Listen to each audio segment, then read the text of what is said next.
tarde, un saludo muy especial para el doctor Mauricio González y para todos los juristas que están unidos en esta magnífica iniciativa de la Universidad de Ibagué, entrando en la materia y ante las dificultades técnicas que se han presentado. Pues no es nada nuevo decir que de las grandes conquistas de la Constitución de 1991, que ahora ha cumplido 30 años,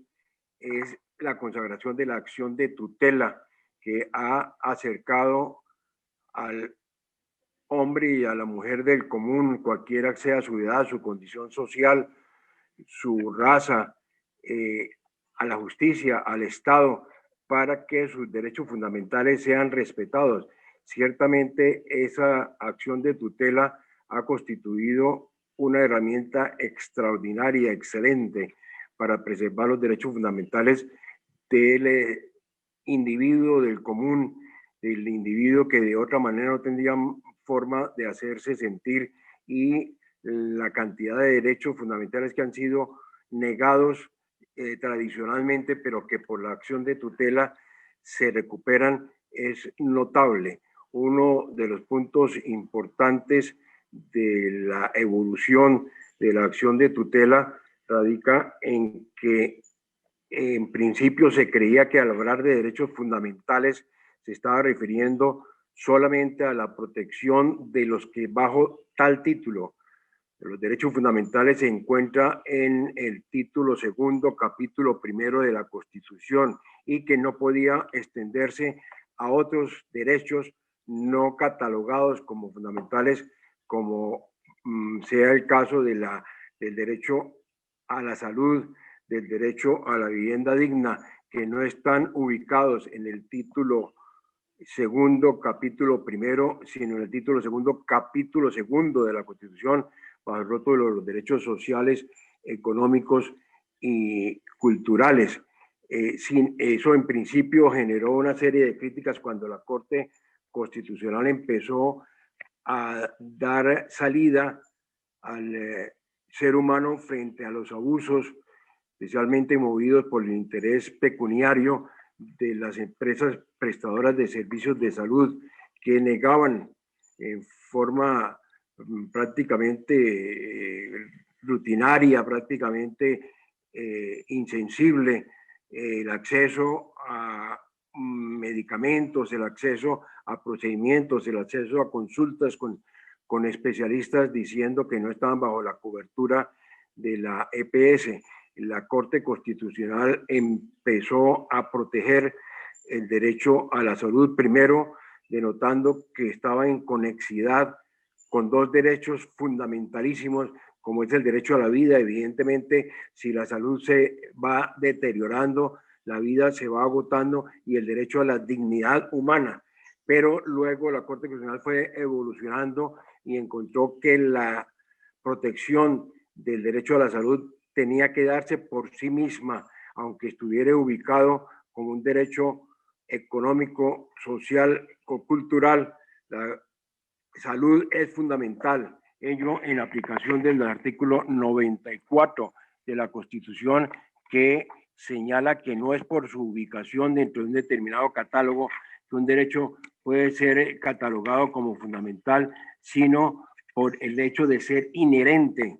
a la persona humana. El artículo 94 claramente dice: la enunciación de los derechos y garantías contenidos en la Constitución y en los convenios internacionales vigentes no debe entenderse como negación de otros que, siendo inherentes a la persona humana, no figuren expresamente en ellos. Eso conllevó que el derecho a la salud fuese catalogado como fundamental, y por lo mismo en el ámbito de protección vía acción de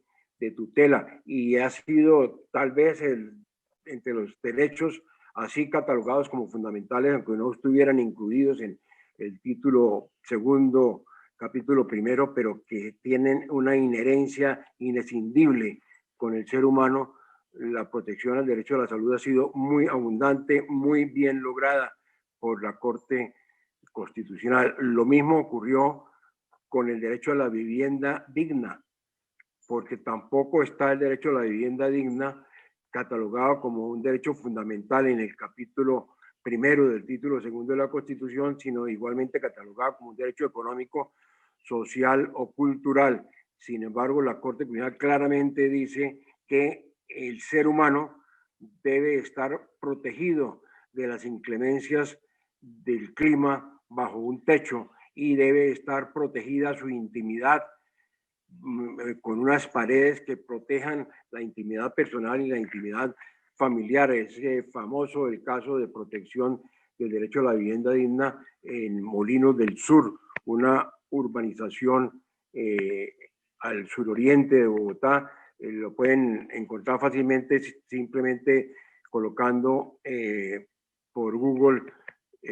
sentencia constitucionalidad Molinos del Sur, y ahí aparece cuando se le protegieron a 104 familias que habían accionado y con una cobertura intercomunis a todos los demás que tuvieran igualdad de situaciones, el derecho de seguir amparados bajo un techo y su intimidad protegida por unas paredes. Fue un gran paso que dio la Corte Constitucional para que la cobertura de la tutela fuese real, fuese suficiente. Y que a la persona humana se la proteja en los derechos que le son inherentes a ella. Otro tema difícil con la acción de tutela que ha venido evolucionando a lo largo de los tiempos es el relacionado con si procede o no la tutela contra decisiones judiciales que pongan fin a un proceso. Con la sentencia C-543 de 1993, con ponencia de José Gregorio Hernández Galindo, se dijo con todas las letras que no puede haber acción de tutela contra determinaciones judiciales que pongan fin a un proceso, a partir de que en esas acciones judiciales correspondientes pues hay suficientes mecanismos de protección de los derechos a través de recursos, a través de solicitud de nulidad, de todas las evoluciones del proceso, y entonces no tenía para qué acudirse a la acción de tutela que, como bien lo define el artículo 196, no procede cuando hay otros mecanismos a través de los cuales se puede hacer valer el derecho correspondiente. Es una acción subsidiaria. De esa manera, no podía dejarse que otro mecanismo de protección, no dije mal artículo 96, artículo 86, por supuesto, otros mecanismos de protección exógenos a los procesos determinados pudieran ser utilizados quebrantando la subsidiariedad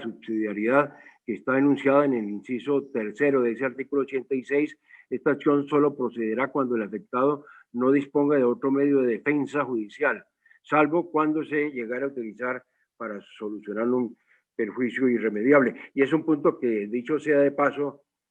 es muy manido en la acción de tutela, porque las acciones ordinarias son excesivamente lentas, excesivamente dilatadas, llenas de vericuetos, llenas de formalismos que hacen muy difícil que se llegue a una decisión en firme para proteger un derecho fundamental. Y como la acción de tutela da una protección inmediata y es un proceso preferente y sumario, pues el camino expedito, el camino para evitar el perjuicio irremediable es la acción de tutela. Pero estaba diciendo que con la sentencia C-543 de 1992, con ponencia de José Gregorio Hernández, se negó que pudiera extenderse la acción de tutela a decisiones judiciales que se produjeran dentro de un determinado proceso de cualquier naturaleza, fuese civil, fuese laboral, fuese de familia, fuese penal. En lo que yo considero que fue un trastocamiento al principio de la cosa juzgada constitucional, se vino estableciendo una serie de excepciones a que no pudiera haber acción de tutela cuando se tratara de decisiones judiciales que primero fueron catalogadas dentro del gran concepto de las vías de hecho, y por las vías de hecho se fue abriendo un gran espacio para que decisiones judiciales que se estimaban arbitrarias, que se estimaban erradas, pudieran ser atacadas por vía de acción de tutela. La realidad es que esto generó una gran salida positiva en cuanto a que ciertamente muchos derechos fundamentales que no habían sido protegidos dentro del debido proceso ordinario correspondiente, el laboral, el penal, el civil, podían serlo por la vía de la acción de tutela. Con la sentencia C-590 del 8 de junio de 2005, con ponencia de Jaime Córdoba Triviño, en mi respetuosa opinión, se quebrantó el principio de cosa juzgada constitucional y se determinó algo completamente distinto a lo decidido en la sentencia C-543 de 1992, estableciendo unas causales específicas y unas causales genéricas de procedencia de la acción de tutela que a la larga vienen a constituir ni más ni menos, como son tan amplias, 8 y 6 causales entre genéricas y específicas, vienen a constituir prácticamente todos los mecanismos y todas las situaciones que podían conllevar a la interposición de un recurso dentro del proceso correspondiente. Y de esa manera, la acción de tutela vino a constituir actualmente, exacerbada además por abusos promovidos por muchos titulares de la profesión de abogado, unas acciones y recursos adicionales no previstos en el proceso ordinario. Eso hace que los procesos ordinarios tengan una duración indefinida prácticamente porque la acción de tutela pues crea otras tres instancias. La decisión dentro de la primera instancia, la decisión por vía de impugnación y luego la eventual revisión por parte de la Corte Constitucional, con lo cual la seguridad jurídica vino a sufrir un grave quebrantamiento y los procesos quedan tambaleando porque una decisión que se creía que era infirme puede ser atacada por vía de tutela y hay abogados que están muy dispuestos a, cuando le llevan la mala noticia al cliente de que el proceso también se perdió en casación, esto es después de haber agotado la primera y la segunda instancia y el recurso extraordinario de casación, dice, pero entonces vayamos a la acción de tutela. Claro, eso le cuesta unos honorarios adicionales porque no están en la previsión original, eso son otros 30 milloncitos de pesos y generan la acción de tutela contra la decisión judicial, con lo cual la seguridad jurídica tambalea y el proceso queda abierto a muchas instancias adicionales, porque en las instancias de la acción de tutela se convirtieron en la práctica en recursos adicionales a los que ya tiene el proceso. Son demasiados los abusos que se están cometiendo y son demasiadas las circunstancias de injusticia a que se puede llegar a través de la acción de tutela. Claro, hay que reconocer que los servidores judiciales son seres humanos y que todos los seres humanos somos por nuestra naturaleza falibles, nos podemos equivocar, eso es insuperable, pero entonces tocaría extender las impugnaciones a perpetuidad, porque ¿quién dice que si el juez de las instancias es falible, el juez de la tutela no lo es? Y hay circunstancias verdaderamente deplorables de corrupción que también han llegado a la Corte Constitucional, especialmente por la colocación de poseedores de título de abogado, pero sin la debida capacitación adicional y sin la debida experiencia, que son incluidos en ternas simplemente porque son amigos del presidente de la República que los coloca en la terna, o son amigos de tales o cuales magistrados de la Corte Constitucional o de la Corte Suprema de Justicia o del Consejo de Estado que los colocan en la terna y luego le quedan debiendo el favor al presidente de la República o a los magistrados de la Corte Suprema de Justicia o a los magistrados del Consejo de Estado y a los senadores que intervinieron en la designación de ese magistrado, y por ello la seguridad jurídica sigue teniendo afectaciones muy grandes y los riesgos de error no disminuyeron, sino por el contrario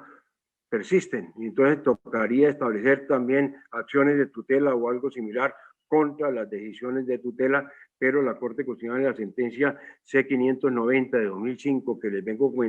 comentando dijo que no podía haber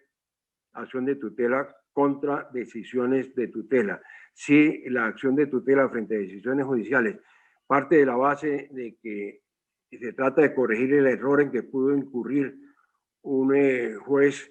por ser falible o de pronto por ser venal, pues nada nos garantiza que el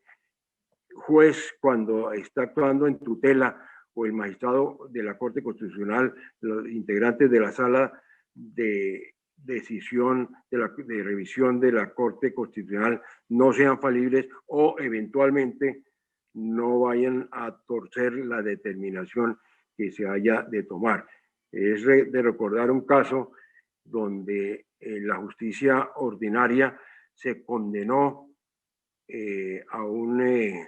exministro de Minas y Energía, el doctor Rodrigo Villamizar Alvar González, por el famoso caso denominado el MITI. Acudieron en tutela a favor de ese exministro Rodrigo Villamizar Alvar González, y en una decisión verdaderamente sorprendente de la Corte Constitucional con ponencia del doctor Álvaro Tafur Galvis y firma de aquiescencia de la doctora Clara Inés Vargas Hernández, validaron la situación de ese ministro y lo eximieron de responsabilidad penal con salvamento de voto del magistrado Jaime Araujo Rentería, que les dijo: eso que están haciendo allí es una maniobra para procurar la prescripción de la acción penal, y la acción penal efectivamente prescribió, movidos por la inercia del fiscal Mario Germán Iguarán, y quedó en la impunidad la celebración de contratos con interés ilícito en que había incurrido el ministro Rodrigo Villamizar Alvar González, lo que ha llevado a que el determinado por la actitud de Rodrigo Villamizar Alvar González, ministro de Comunicaciones, Saulo Arboleda, que sí quedó condenado, diga que él está condenado como determinado en un delito cuyo determinador ha sido absuelto. La realidad es que no fue absuelto, pero hubo ausencia de decisión penal por el favorecimiento que la Corte Constitucional, anunciado por el magistrado que salvó el voto, Jaime Araujo Rentería, dio para que el asunto prescribiera. No es solución llevar a más y más personas la decisión de un determinado asunto. La solución está en que a las entidades judiciales se lleven